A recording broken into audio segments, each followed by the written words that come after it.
peligrosísima concupiscencia significa en el fondo la castración del placer sexual para las nuevas generaciones. Y esa visión de que la familia nada más decide sobre la persona, en el fondo niega derechos a los jóvenes desde la perspectiva de su emancipación, de su racionalidad. Y el argumento de que con eso se está promoviendo la homosexualidad es fatuo, porque si medimos cifras de homosexualidad en el país, obviamente no son relevantes en nuestro país, prima la heterosexualidad. Y entonces crear el miedo, crear circunstancias de peligro en la cosmovisión sociocultural, tiene detrás una mentalidad que lo que quiere es reprimir la criminalización del aborto. Sigue siendo una criminalización simbólica.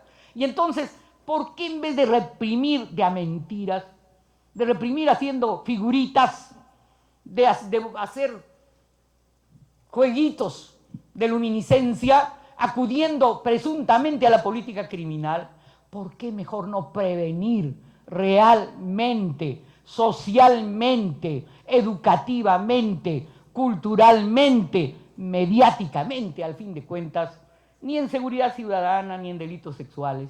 El derecho penal debe tener la principal importancia y la principal trascendencia. Sin embargo, no quiero terminar, a pesar de mis discrepancias, sin hacer un homenaje al doctor Mimbela de los Santos. El doctor Mimbela de los Santos era un criminólogo positivista en nuestro país. Es un criminólogo que levantó la tesis de la génesis psicosocial de la delincuencia. Y junto con el homenaje quiero decir que hay debate, pues, en el raciocinio criminológico, incluso en nuestra universidad. En ese raciocinio etiológico causal que intenta ubicar la causa del crimen en características de diverso tipo centradas en el actor o la actora de la conducta criminal. Pero debo decir también que ya tenemos que tener, como en el maltrato, una lectura sociológica más profunda a los procesos de criminalización. Una lectura que no solo cuestione la emergencia de las leyes antigentes, sino una lectura que vaya viendo cómo se aplican las leyes supuestamente proteccionistas y cómo se usa la victimización para el populismo penal y cómo se usa, que duda cabe, el garantismo para defender el cuello blanco y no se usa para defender al pueblo peruano. Muchas gracias.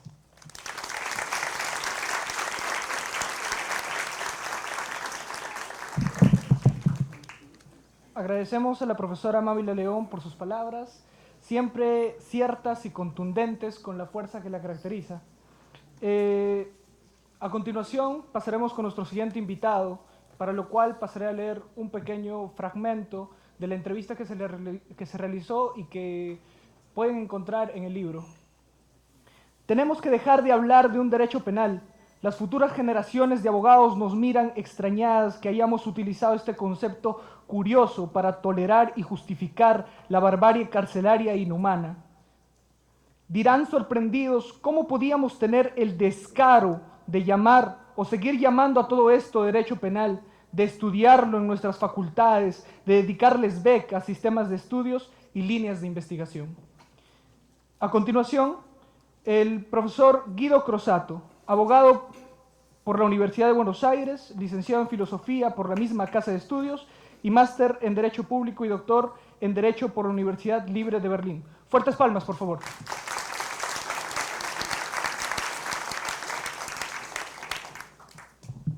Bueno, gracias a Rosa y a la Universidad y a la Facultad de Derecho y al taller por coordinar este encuentro. Voy a tratar de no ser extensivo, así lo escuchamos a Raúl y a Cecilia. Voy a tratar de conectar dos ideas con la exposición precedente. Lo demás lo pueden encontrar en el libro, que es producto de una serie de entrevistas que hicieron en Buenos Aires. Para mí el derecho penal como disciplina, independientemente de que es un término equívoco, como ayer explicaba Raúl, en todos los sentidos en los que es equívoco, para mí está destinado al fracaso. Así que yo los convoco a repensar, más allá de la criminología crítica, y con una lectura comprometida igual que como decía Rosa hace unos instantes. En Argentina nos topamos con un fenómeno semejante cuando se hicieron los juicios de lesa humanidad, cuando se derogaron las leyes de obediencia debida de punto final, y la Corte Suprema, de la cual Raúl, por supuesto, formaba parte, empujó el reinicio o el inicio de los juicios de derechos humanos. Y en ese momento, naturalmente, en un debate que tuvimos con Daniel Pastor, una de las críticas que se hacían a los organismos de derechos humanos y a los abogados activistas en derechos humanos era si ustedes son garantistas, abolicionistas, minimalistas, críticos del poder punitivo, críticos de la barbarie que se reproduce a través del sistema punitivo, ¿por qué apoyan estos juicios de derechos humanos que terminan con la condena, la criminalización y el encierro en cárceles que ustedes mismos se la pasan repitiendo que son inhumanas, degradantes? Y voy a aprovechar que lo están grabando porque quería trabajar sobre este tema y responderle a Daniel, que es un profesor, un amigo de la Facultad de Derecho de la UBA, para que se entienda por qué es compatible la criminalización, por ejemplo, del cuello blanco y seguir sosteniendo una crítica a la criminalización y al poder punitivo. Y esto sí está en línea, a medida que lo pensamos, con lo que decía Rosa hace un momento. Porque nosotros no sacamos una foto del sistema penal. Por ejemplo, yo estoy de acuerdo en que las cárceles son degradantes y que reproducen todo lo que dice que vienen a evitar. No hay resocialización alguna, hay neutralización, muerte, indignidad y violencia, aumento de conflicto. En muy pocas disciplinas uno da un remedio que fracasa y puede seguir sosteniendo el título. La nuestra dentro del penalismo es una curiosa excepción que da muestra de nuestra complicidad, porque nosotros seguimos legitimando un sistema que no funciona y nos pagan por eso, lo cual es una curiosidad o una complicidad descarada. Ahora bien, como hacemos una lectura dinámica, el 70 o 60% de las personas que están presas en la Argentina, además de estar presos en condiciones inhumanas y degradantes, van a salir peor que como entraron, como dice muy bien el lenguaje popular. Esto lo sabe hasta mi mamá. Digamos, no hay que ser penalista para entender que esto no funciona. Ahora bien, si tenemos al 60% presos, como decía Rosa, por delitos insignificantes, pero además son presos que no están condenados en Argentina. Es decir, estamos violando la legalidad ya de manera estrambótica y grotesca. Lo que estamos enseñando se contradice ya de manera rimbombante con la realidad, lo cual sería un segundo desaguisado de nuestra disciplina. Enseñamos algo que no funciona y además enseñamos algo que tampoco sucede. Por eso el cruce con la sociología nos puede ayudar a abrir los ojos. Ahora, si nosotros tenemos el 60% de las personas presas sin condena o en prisión preventiva, lo cual viola la Constitución Nacional,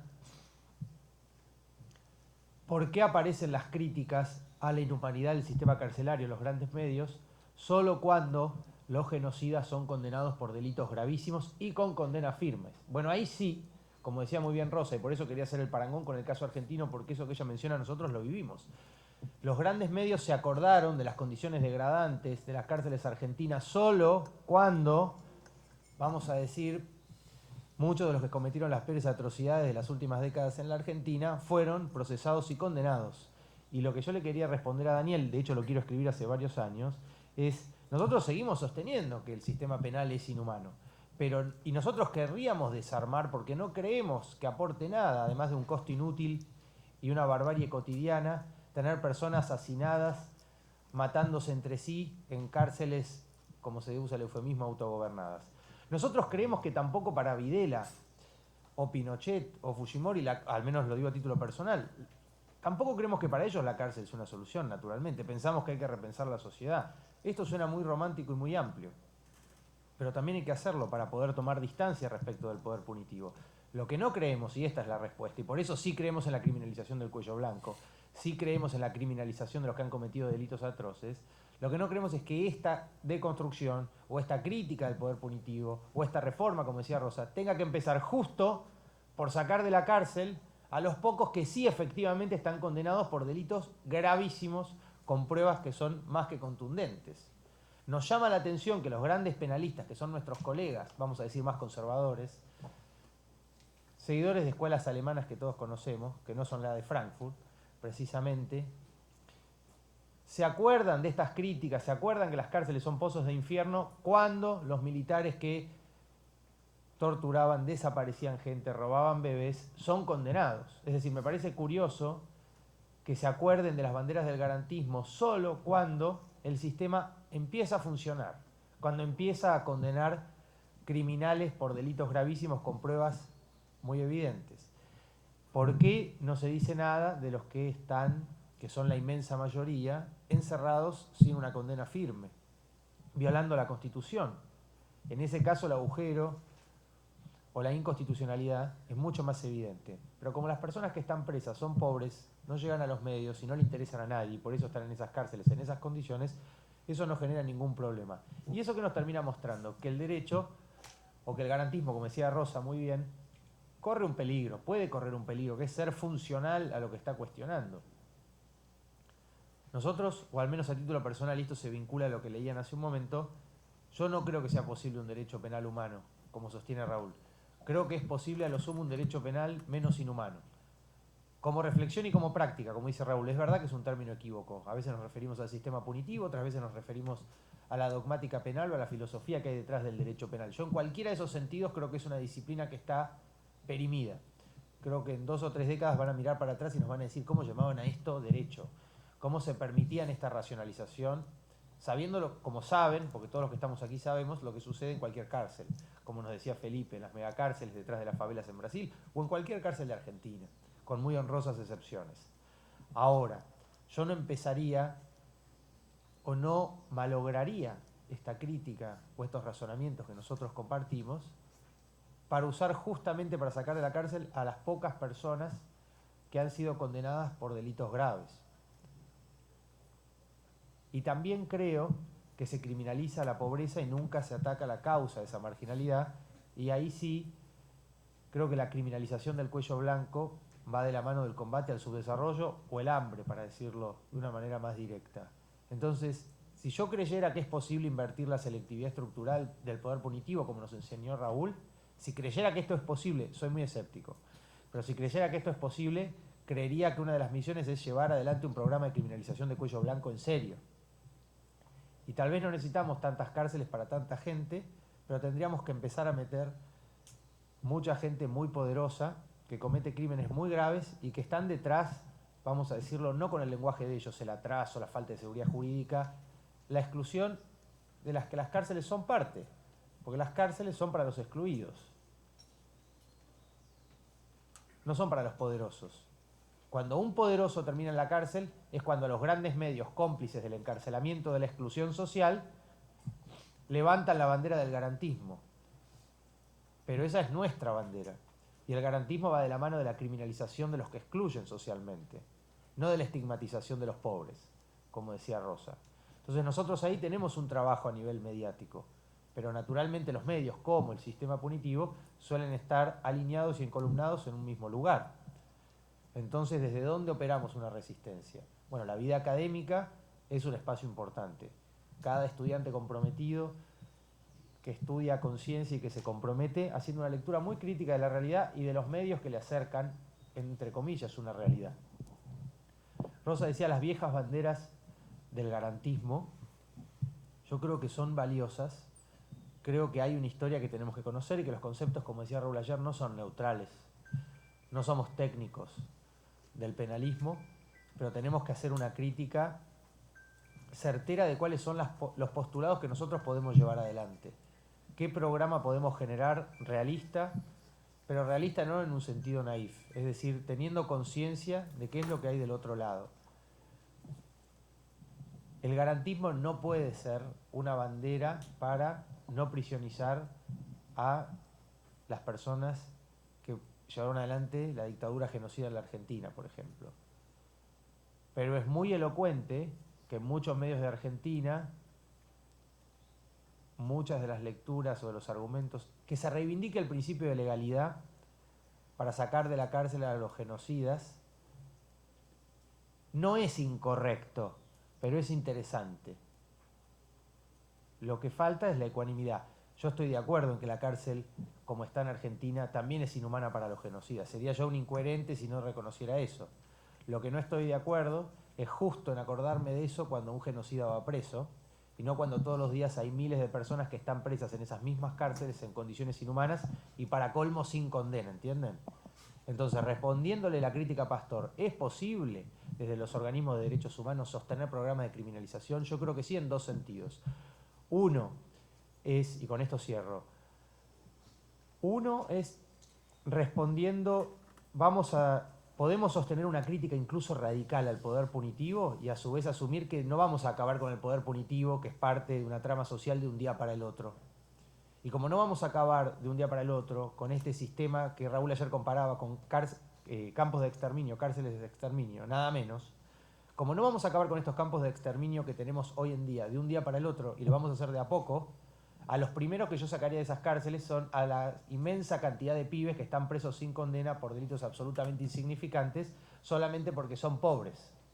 Y de esa legalidad nadie se acuerda. Y de esos derechos humanos nadie se acuerda. Y vinculado a esto, pero no empezaría por sacar a los genocidas que sí están condenados por los crímenes más graves que se han cometido. Me parece una paradoja que nos acordemos solo en ese momento, porque los que son prisionizados tienen algún poder y alguna cobertura, que nos acordemos solo en ese momento de la legalidad y el garantismo, que tendrían que valer para todos.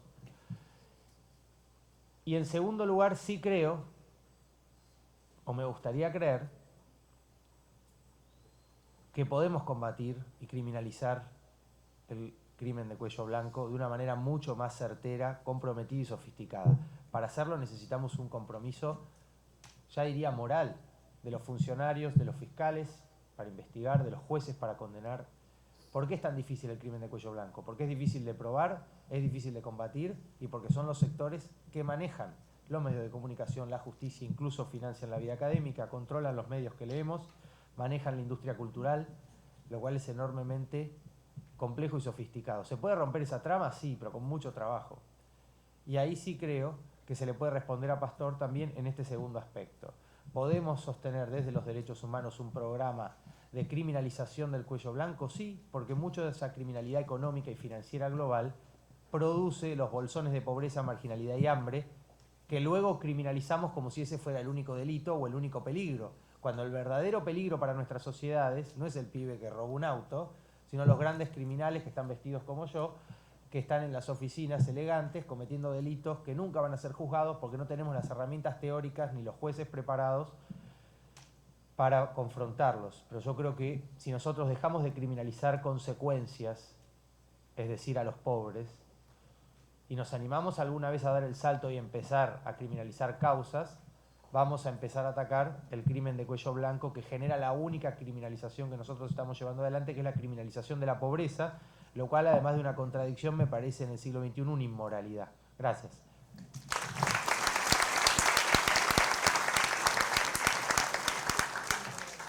Muchas gracias, profesor. Bueno, a continuación voy a leerles un fragmento del libro La crisis de los mitos convenientes. La prisión tenía en su momento un objetivo muy claro: la normalización, el disciplinamiento, la adopción o el adiestramiento de la mano de obra improductiva a la nueva forma de productividad, producto de la nueva revolución industrial del siglo XVIII. Hoy continúa siendo utilizada en el contexto de este nuevo tipo de sociedad, porque el ejercicio del poder punitivo es uno de los últimos bastiones de supervivencia de los estados clásicos, los cuales se encuentran desdibujados por las enormes redes de la globalización. Es decir, la prisión continúa siendo funcional al poder. De otra manera, no hay justificación actual para su empleo. Por el contrario, se torna necesario un ejercicio de destrucción de la prisión clásica. Ahora presentamos a la profesora doctora María Cecilia Toro, abogada por la Universidad Católica de Salta, doctora en Derecho por la Universidad de Salamanca, investigadora visitante en la Universidad de Buenos Aires y profesora de Teoría de la Pena en la Universidad Nacional de Salta, Argentina. Palmas, por favor.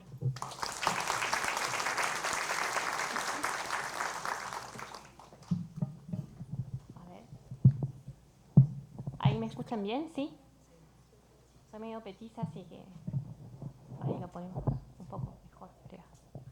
Yo quiero agradecer al Taller de Política Criminal de la Universidad Mayor de San Marcos, muy especialmente en la persona de Linda Fernández, a todos los chicos que ponen el empuje y la garra para que este taller siga adelante y para poner en tela de juicio conceptos que hemos venido mamando desde que todos los que estamos aquí empezamos a estudiarlos y que aceptamos conceptos preconcebidos, ¿no? Que aceptamos como buenos o como lógicos desde que nos introducimos en el estudio de esos conceptos, ponerlos en tela de juicio, deconstruirlos, palabra que está tan de moda hoy.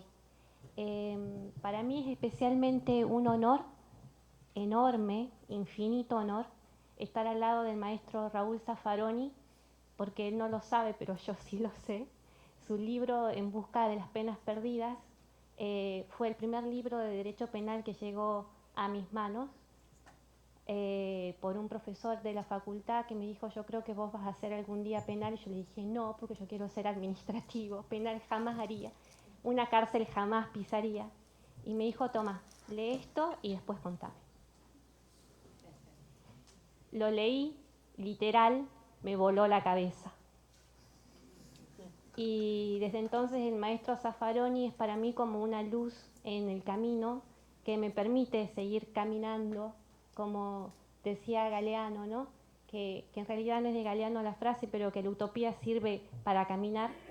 El maestro Zaffaroni para mí es como una utopía que me permite a mí y a muchos, a varios, a miles, a millones de los que nos involucramos con esta temática, nos permite seguir caminando. Así que infinitas gracias, maestro.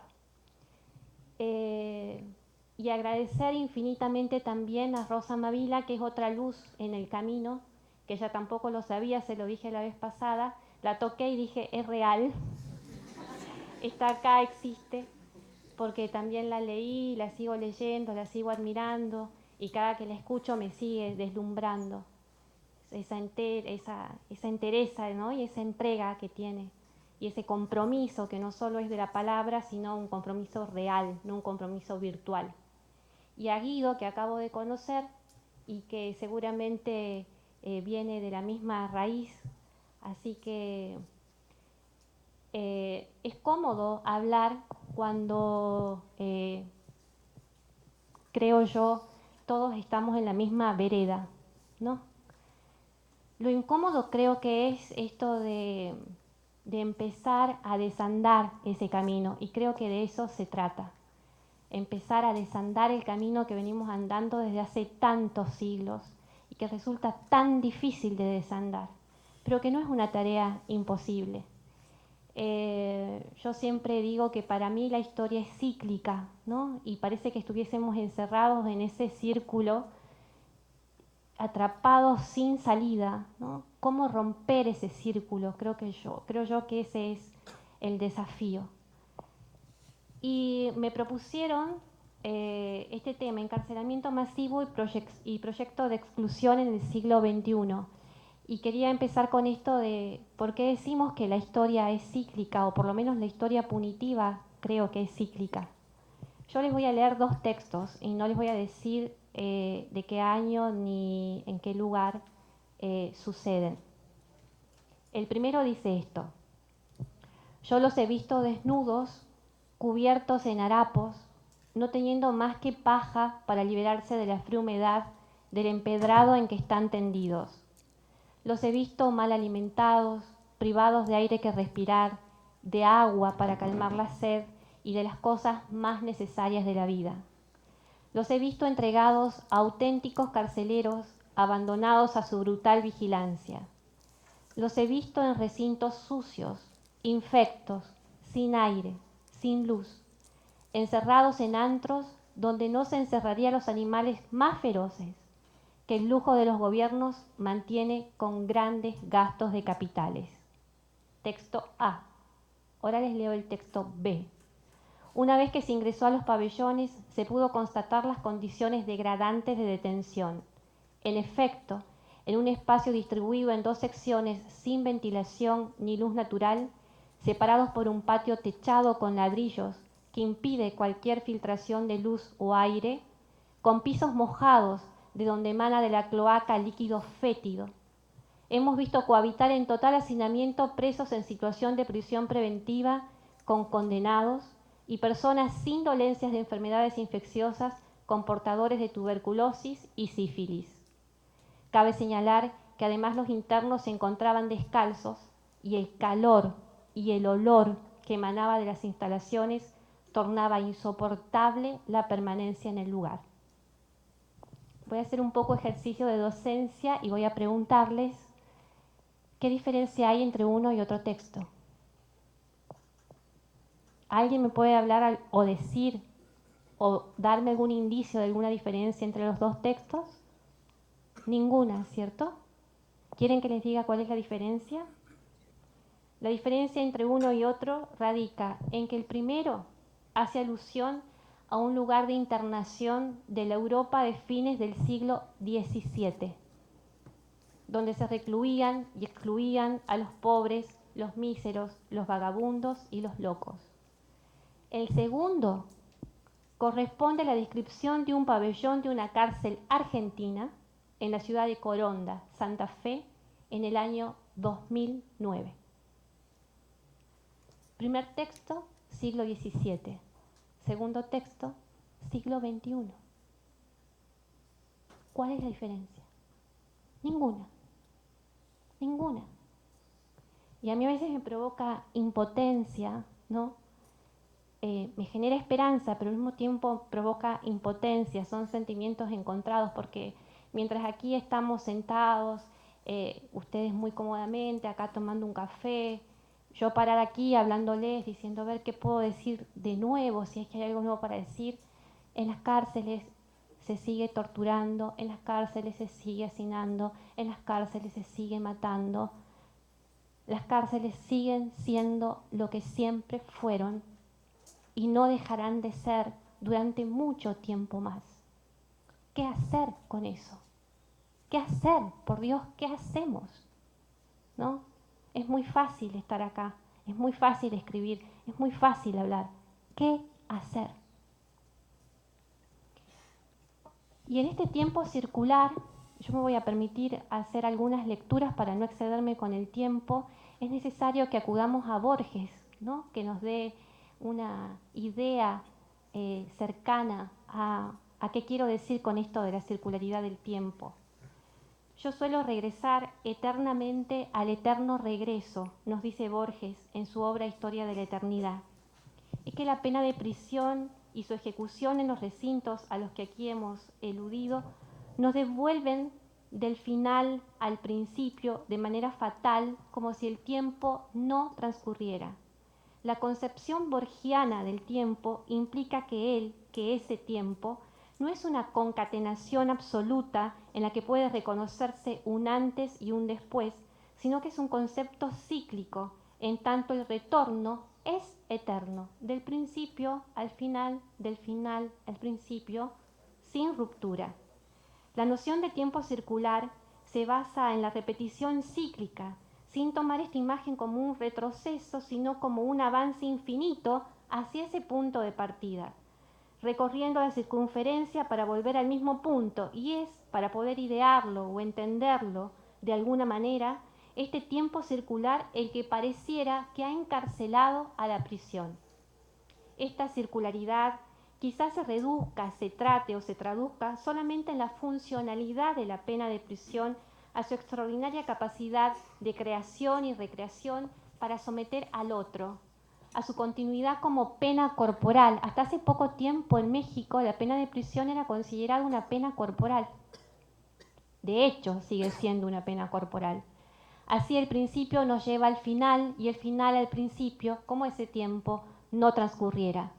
El siglo XXI, siguiendo con esa continuidad circular, nos encuentra ante un nuevo gran encierro, idéntico al fenómeno que describe Foucault. El texto primero al que hacía alusión es un texto de Historia de la locura de Michel Foucault. Él nos habla ahí del gran encierro. Y el fenómeno que atravesamos en el siglo XXI es idéntico a ese fenómeno que describe Foucault. Ese gran encierro consistía en la institucionalización de los sitios de confinamiento a todos aquellos que significaban un entorpecimiento para el establecimiento del nuevo orden social burgués. La inflación penitenciaria es pasmosa, acá lo acaban de decir, lo leí ayer en un informe de la Procuración Penitenciaria de la Nación.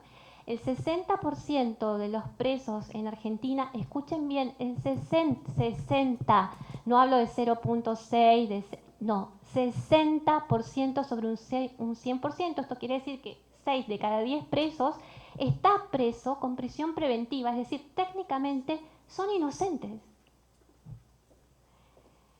La inflación penitenciaria es pasmosa y este incremento responde más a los modos renovados de gestión del deterioro de la situación social y de la emergencia de la exclusión social que a un incremento de la criminalidad que, como apuntan los estudios especializados, no ha seguido una evolución similar. La concepción del criminal como enemigo social al que hay que combatir al costo que sea en aras de la seguridad ciudadana, todo esto mediante ese nuevo gran encierro. De manera que el encarcelamiento junto con el endurecimiento de penas es la moneda corriente y la respuesta del Estado al clamor popular de más seguridad, avivado por la construcción del delito y la figura del delincuente por los medios masivos de comunicación, ¿cuál es? Leyes más duras, cárceles más herméticas. Y es en este sentido que el proyecto resocializador del modelo correccional está subordinado al programa de neutralización y de incapacitación de las personas encarceladas, desarrollado especialmente a partir de la expansión del derecho penal durante los últimos 20 años, por lo menos. El crecimiento impactante de la construcción carcelaria, el aislamiento geográfico, el aislamiento intracarcelario, las condiciones de vida degradadas, las prácticas institucionales violentas, los reglamentos disciplinarios formales complementados con suplementos punitivos informales dentro de la cárcel, porque sabemos que una cosa es lo que dice el reglamento y otro lo que sucede cuando la reja se cierra y no hay ninguna garantía detrás de esa reja. Las contradicciones de las aspiraciones resocializadoras de la normativa penitenciaria, matizada ahora con el renovado impulso de las sociedades del miedo del siglo XXI y el imperecedero interés económico que detrás de él se esconde. Es que las nuevas sociedades de seguridad operan en base al reconocimiento de que no es posible eliminar enteramente el delito sin que ello resulte extremadamente oneroso, dado que para regular los índices de criminalidad deben realizarse inversiones económicas que, debido al principio de racionalización de los gastos, no deben exceder el costo económico del propio crimen que se busca combatir. Esta forma neoliberal del gobierno instala en su centro la pregunta sobre cuál es el nivel de criminalidad con el que una sociedad se siente más o menos cómoda, y se entiende que la prisión es una institución más en el conjunto de instituciones que deben estar puestas al servicio del mercado. Sí, señores, la prisión es útil, sigue siendo funcional al ejercicio del poder económico. En las sociedades del siglo XXI, al ejercicio del poder económico neoliberal. Siempre es más económico construir más prisiones que evitar la construcción de tales prisiones. Economía. El eterno círculo permanece pues incólume. Aspirar a que ese círculo se rompa no solamente es un desafío, es un deber que tenemos que asumir. Yo les decía al principio, la utopía nos sirve para caminar.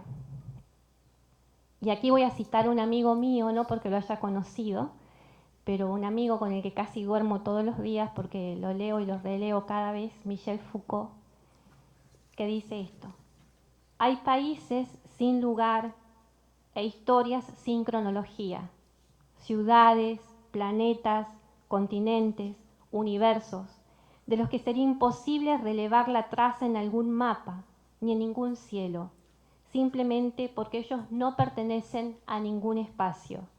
Sin duda, esas ciudades, esos continentes, esos planetas han nacido, como se dice, en la cabeza de los hombres, a decir verdad, en el intersticio de sus palabras, en el espesor de sus relatos, o en el lugar sin lugar de sus sueños, en el vacío de sus corazones. Para resumir, es la dulzura de las utopías. Y permítanme decirle que aunque el panorama es muy sombrío, y donde hay poder hay resistencia y hay que procurar que esa resistencia no sea funcional al ejercicio de ese poder, hay luces de esperanza. Hay luces de esperanza hechas personas como el maestro Zaffaroni, como Rosa Mavila.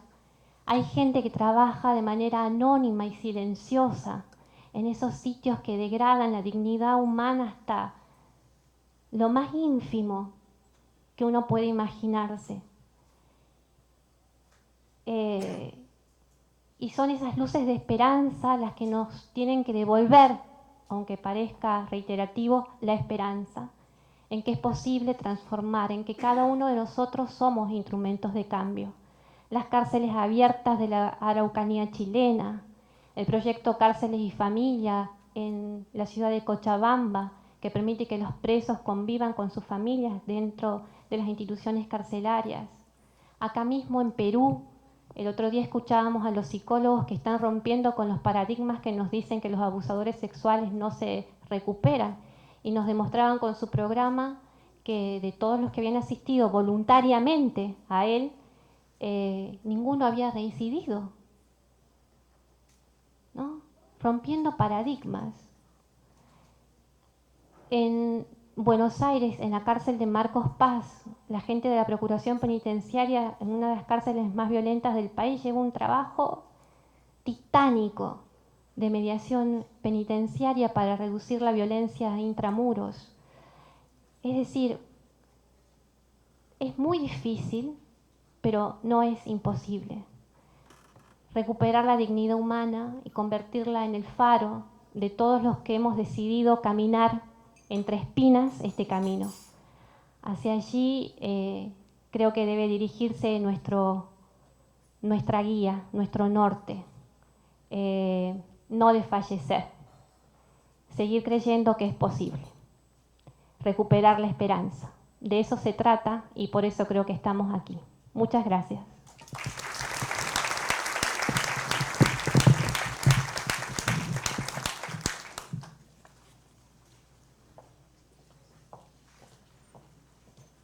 A continuación, daremos un pequeño lapso de tiempo para lo que se viene, que es el acto cultural. Son 15 minutos de una presentación que quisiéramos que se visibilice, porque también con el arte se puede comunicar, y más aún cuando estamos en Latinoamérica, en nuestro país, los pueblos originarios,